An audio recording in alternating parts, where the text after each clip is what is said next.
En la edición 210 del 11 de julio del 2014, en la revista Hildebrand en sus 13, don David Rocabasadre nos alcanza un interesantísimo e importante, yo diría vital, artículo referido al problema antiguo y que es ocasión de este artículo respecto de las etnias que tuvieron participación en los sucesos de Bagua. El artículo de don David Roca se llama Ensayo de Interpretación, en torno al doloroso desencuentro lingüístico entre el Perú oficial y los acusados de las etnias Ahuajún y Huampis del juicio en Bagua. Nos dice don David Rocabasadre: en la tradición Ahuajún y Huampis, el momento de la muerte es controlado por un personaje llamado el Sakkuch, del que hay uno para los varones y otro para las mujeres. Su labor es singular, pues inicia el tránsito con un acto sexual por medio de un falo o una vagina de gran tamaño. Cuando los misioneros del Instituto Lingüístico de Verano elaboraron el diccionario Ahuajún castellano, decidieron que Sakkuch era el equivalente más conveniente para demonio, uno que viola a las personas como primer castigo en la puerta del infierno.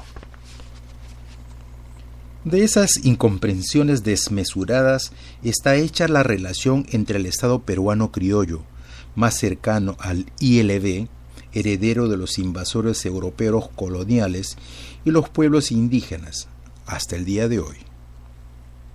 Por eso, durante el juicio a los indígenas en Bagua, los jueces debieron retardar el proceso porque la intérprete huampís Dina Ananco Ahuahuanchi expresó la necesidad de que se explicara a los encausados cada uno de los términos en que consistía la acusación.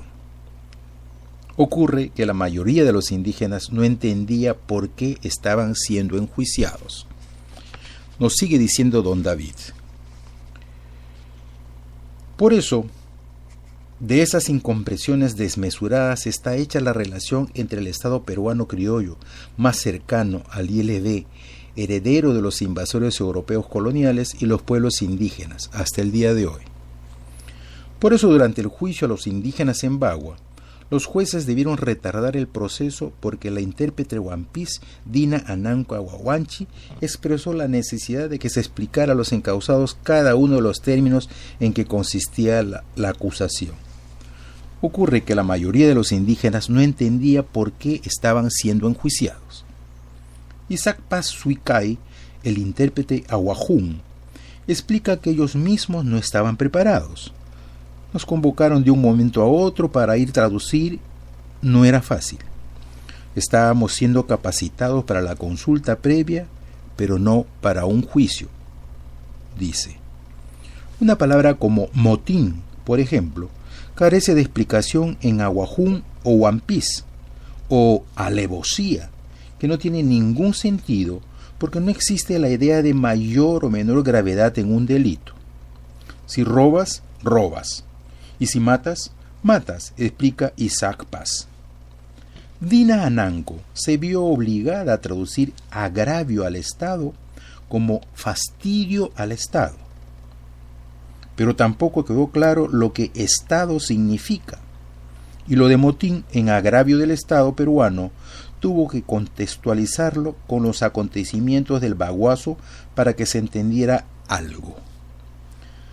No es práctica bloquear carreteras, poner piedras, porque antes nunca hubo eso entre esos pueblos, explica Isaac Paz, que a nosotros nos educan diciendo: hijo, no se camina en el camino ajeno, se camina por nuestro camino, que es como nuestra casa, pero había que protestar. Y agrega que antes no había formas de manifestación, no había reclamo. Pero como se aprende en los medios que los andinos obtienen cosas con esos reclamos, que en las ciudades también lo hacen, protestan, hacen paros, huelgas, saliendo a la calle, eso lo estamos aprendiendo imitando. Por eso fue que los acusados declararon que el bloqueo de la carretera no era delito, que era reclamar por algo que veían injusto.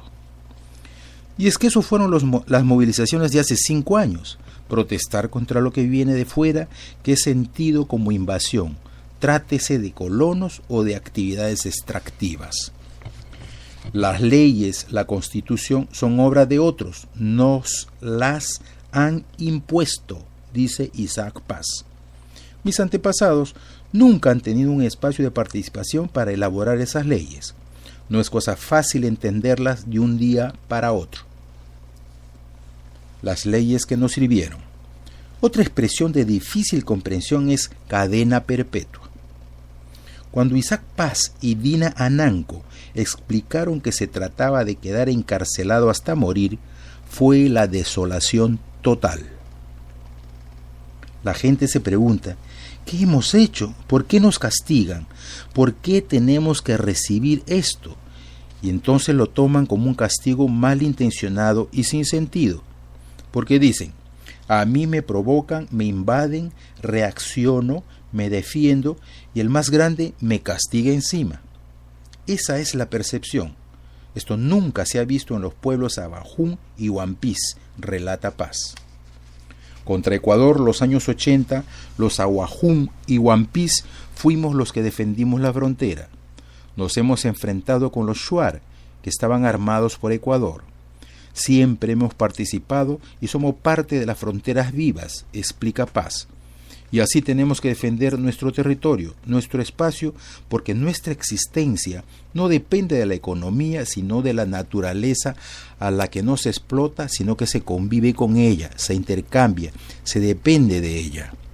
Y cuando un grupo político nos amenaza, nos invade, tenemos que defendernos, pero ya no en forma violenta, sino por medio de las leyes nacionales o internacionales que nos asisten. Se pensó que los gobernantes nos harían caso con esos instrumentos, pero no fue así, y eso generó el problema. Y al final terminamos siendo culpables de algo que no se entiende. Los tuvieron que capacitar en 3 días para entender los términos más importantes. Dice Ananco que desde que revisamos el texto de la acusación fiscal, descubrimos varios términos que necesitábamos interpretar y pensar en Huampís y Ahuajún, pero con el apoyo del fiscal, del juez, porque de lo contrario iba a dar mi comprensión del término y no la del fiscal. Explica Ananco que para evitar eso iba preguntando y la situación generó bastante fastidio en el juzgado, porque evidenció que no estábamos preparados y que el Poder Judicial, lo que es cierto, no tiene especialistas para ejercer el rol de intérpretes, no solo en Bagua, sino en diversas instancias donde juzgan a indígenas. Dina Ananco continúa con su explicación y dice que hay cierto desconcierto con todo esto porque no hay la costumbre de llevar un juicio con intérpretes oficialmente. Pero luego que la noticia salió en los medios, se ha dado un mejor ambiente. El juez consultó con nosotros, se siguió aceptando nuestras preguntas y se dijo a los abogados y fiscales que expliquen los términos usados. Ikmamu, nos dice don David Roca. Para el caso de las muertes, un juez ahuajún hubiera dicho que se trataba de Ikmamu, que es la acción de devolver el agravio de manera equivalente. No es venganza, explica Isaac y Dina, porque eso significa resentimiento.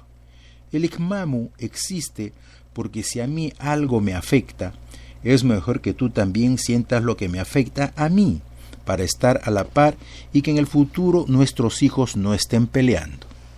Dice Paz, los ahuajún y huampís siempre van al origen de las cosas y la causa de las cosas.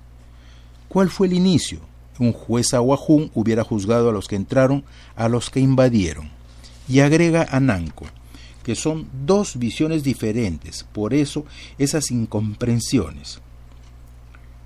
Un juez ahuajún o huampís hubiera visto que los ahuajún y huampís no provocaron el conflicto, que hubo muertos en ambos lados y que entonces tiene que haber justicia en ambos lados. Hubo policías muertos e indígenas muertos. Si a mí me castigas, también castígate a ti.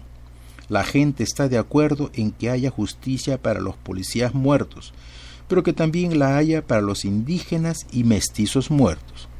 Pero como la discriminación es histórica, entonces hay más sensibilidad por unos y primero le hace justicia a ellos y luego de repente a los otros. Aprendizajes tardíos. Nosotros no somos expertos en derecho, razona Dina Ananco, y reflexiona. No creo que ningún experto haya pensado los términos jurídicos en One Piece y en Aguajún. Un trabajo pendiente es elaborar un glosario de términos que tenga en cuenta cómo entendemos nosotros el mundo. Habría que hacer uno para cada pueblo, y no estaría mal que los códigos se traduzcan. La buena noticia es que van a inaugurar una dependencia de traductores judiciales para todas las lenguas en la Oficina Nacional de Justicia, Paz y Pueblos Indígenas del Poder Judicial. Como dice Isaac Paz, esto es un derecho, no es un favor, y es un comienzo algo tarde, pero es un comienzo. Ojalá que cuando se hable de presupuesto, esto no cambie. Cuando uno sabe que hay traductores para diversas lenguas europeas en el Poder Judicial, en contraste con esta realidad que es atendida efectivamente tarde, no puede menos que preguntarse sobre el país en el que se vive, los dirigentes que se tiene y la justicia que se hace. Esto viene de la pluma de don David Roca Basadre en el semanario Hildebrand en sus 13.